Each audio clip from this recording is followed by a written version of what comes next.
We need to calm ourselves down and think. How can you come up with a master plan if your emotions are in charge? Tariq, I need you to breathe. Now, who stands to survive the final episode of Power Book 2 Ghost? And also maybe potentially make it to the next spin-off or kind of stay in and around the Power world? That's the topic of discussion in today's breakdown after we saw Monet fall in 409. A death that will definitely shock the Tejadas, but a death that will also spring them into action, which will lead to even more blood being shed on both sides.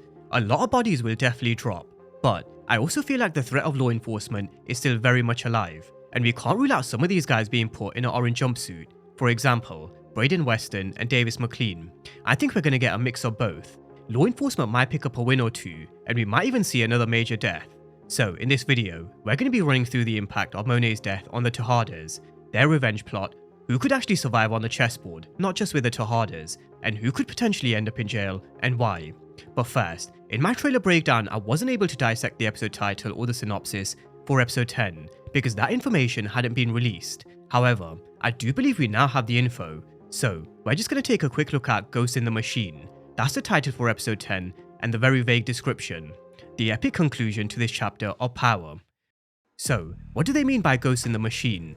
In the context of where we are at this moment in time, I think we first have to have a serious conversation in terms of Tariq's journey in regards to where he is, how sloppy he's been across season 4, and how he really does need to step it up. I'm Tariq St Patrick! I'm my own fucking father. I think we can all agree, Tariq is nowhere near the level of Ghost.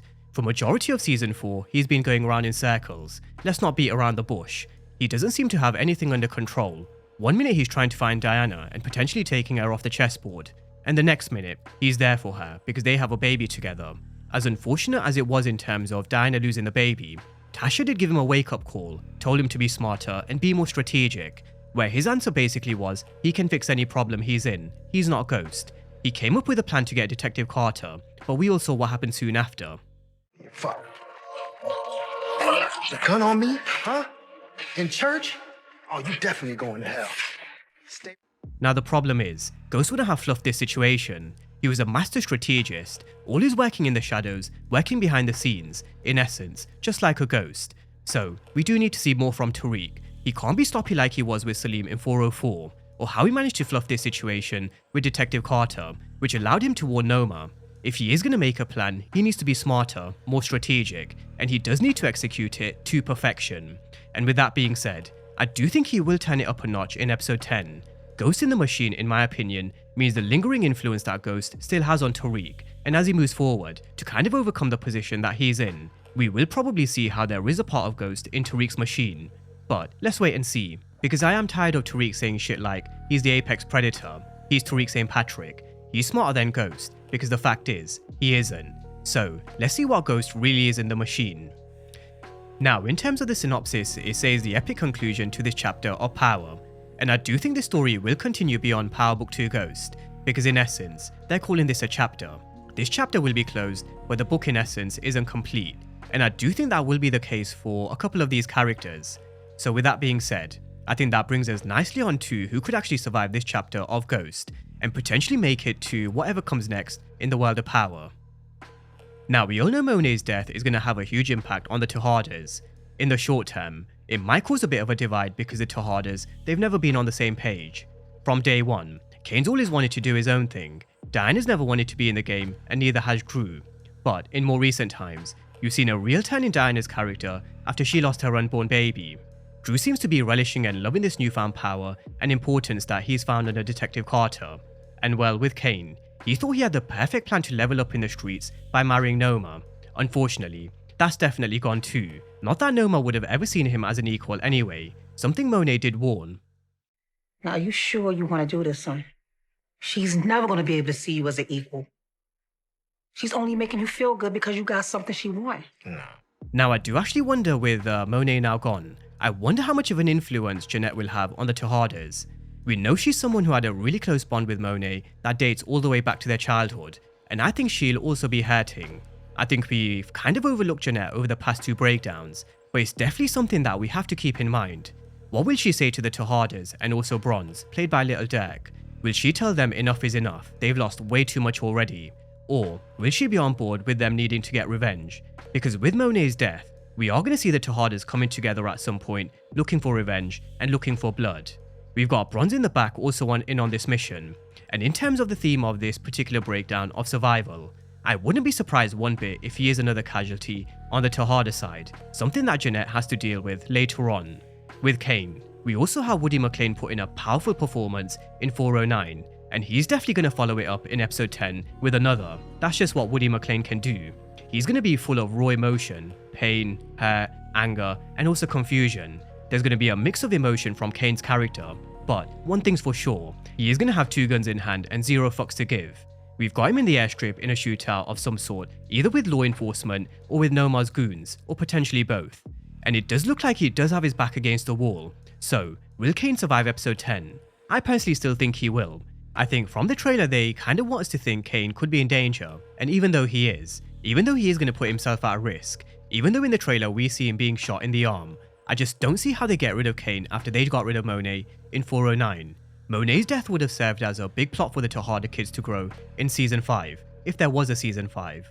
With both the parents being taken off the chessboard, it would have forced the rest to step up, especially Diana, who has shown a lot of similarities to Monet in the past.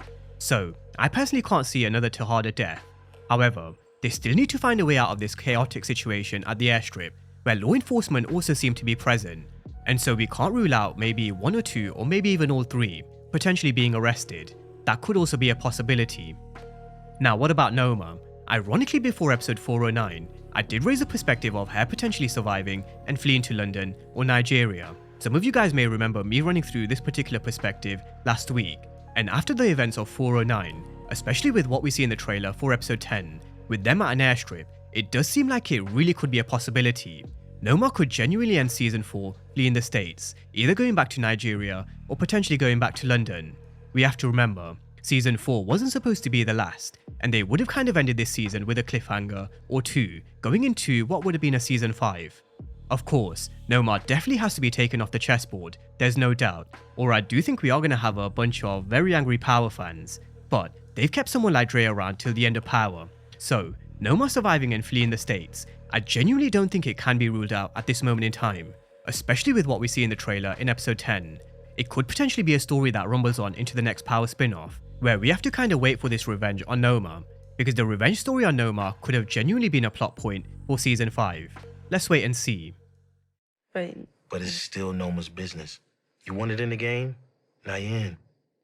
And the game's for life. Now, does Effie make it to Stanford? The problem that Effie had in 409 was the fact that she was given a glimmer of hope.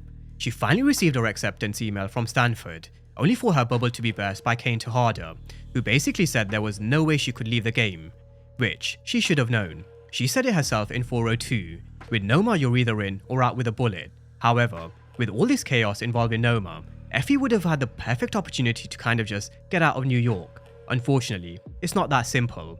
She still cares for Cane, and she also now finds herself in this mess involving Detective Carter, and that's what's stopping Effie from going to Stanford.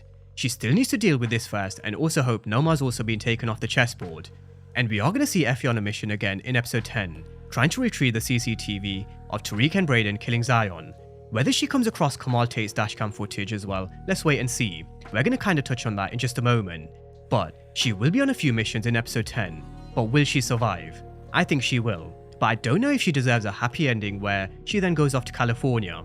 Power rarely have happy endings, and I honestly don't know why they would start now with Effie, but let's wait and see. I am torn on this one. Let me know whether you think Effie makes it out of season 4, will she go to Stanford, or will she be another big casualty? The same goes for Brayden Weston, who I still think runs the risk of going to jail along with Davis MacLean. These are 2 characters who I do think will definitely survive, but I think their problem might be with the law. Davis MacLean looks like he's in a courtroom with his assistant Perla Tanaka, who has been representing him in his case around his law license. Whether there's any further charges or evidence that comes to light that could potentially make this worse for Davis, he doesn't look like he's getting good news, that's for sure. So, I genuinely wouldn't be surprised if jail was the end for Davis MacLean. The same goes for Brayden. Yet again, we saw him taking a little bump despite Tariq warning him not to. And even though he did kind of help save Tariq, it was actually a crazy stunt from Brayden that could have easily ended up badly. But where do they go with Brayden's character? Let's remember, he did tell Elle that he got rid of Steve, and there has been a lot of blood that's been spilled in a season 4. In my opinion, there's just no way that one of these doesn't come back to one of them. With Brayden, the way they've kind of taken his character, him losing everything, losing control, and also losing Elle, I do wonder if Brayden going to jail was a potential plot point for season 5. So, I am sticking with my original prediction from last week in regards to Brayden.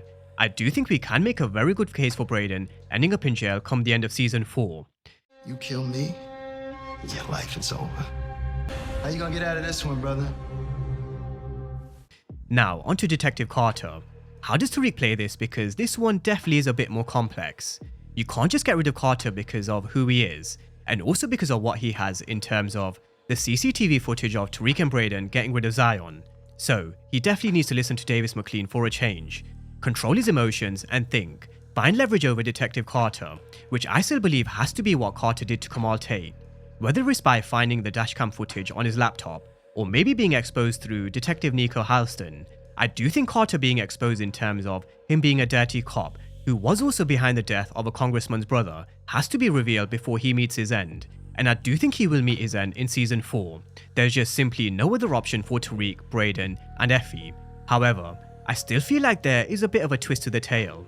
Gianni recently did an interview where he mentioned there's a big surprise in store in episode 10, which could relate to any particular storyline or any character. But with this one in particular, Carter simply has to go. But for some characters, death is actually an easy way out. I've been thinking, what would be an even worse outcome for someone like Detective Carter? I think jail. Imagine a dirty cop being put behind bars. Imagine what they do to a dirty cop in prison. It would be torture, and potentially even worse than death. Some would rather prefer being taken off the chessboard than go to jail. Others may prefer the other way around. It's all character dependent, and that might actually be the worst case scenario for someone like Detective Carter. So, just thought that perspective was worth a little mention. A fate worse than death for Carter could potentially be jail. Now elsewhere, we do have to consider potentially characters like Anya Covington also being in danger. Civilians always run the risk of being caught in the crossfire.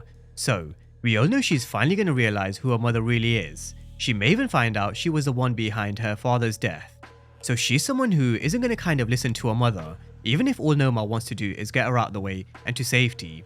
And with all this chaos and mayhem that's going to be going on around them, could she actually be caught in the crossfire? Or could someone like Diana think, well, you took our mother, so in an eye for an eye move, I'm going to take your daughter. At some point, Anya will find herself in danger where Tariq will come to the rescue. But in terms of surviving season 4, is it beyond the realms of possibility that she could also be caught in the crossfire during this war? She will definitely be at risk, that's for sure. Now last but not least, we have to come back around to Tariq St Patrick. Will he survive? I think it's pretty obvious that this isn't going to be the end of Tariq's journey, even though I feel like the main focus of the story has kind of shifted away from Tariq in recent times. I think there is still so much more they're planning with his character, and I am still sticking with my original prediction of him joining up with Tommy towards the end of Force, where they then begin this new chapter. I think what many of us see Tariq lacking in terms of strength, being punked around, betrayed, and not being able to execute some of these plans, I do think Tommy would be the perfect mentor. Tommy would be the one to tell him this is what me and Ghost did in this particular situation, or how we tackled a certain enemy in the streets. This is what we really learned from Kanan. They can also bond over how both of them lost an unborn baby. Tommy can also share about stories about him, Ghost, and Kanan, what they used to get up to back in the day in the streets. There really is a lot that Tommy can teach him, and there's so much that they can do with Tommy and Tariq as a duo. So that's the direction that I do think they're going to take going forward. Whether they hint at it in episode 10 of Ghost, probably not. Towards the end of Force season 3 is more likely, in my opinion. But there we have it. That's a breakdown of the episode title for episode 10, Ghost in the Machine, and how we need to see more from Tariq St Patrick, and also where we are with the state of the chessboard post 409 in terms of all of our major characters. So, as usual, the floor is now yours. Drop all your thoughts and predictions down below in the comment section. And as always, thank you guys for watching, and I'll see you next time.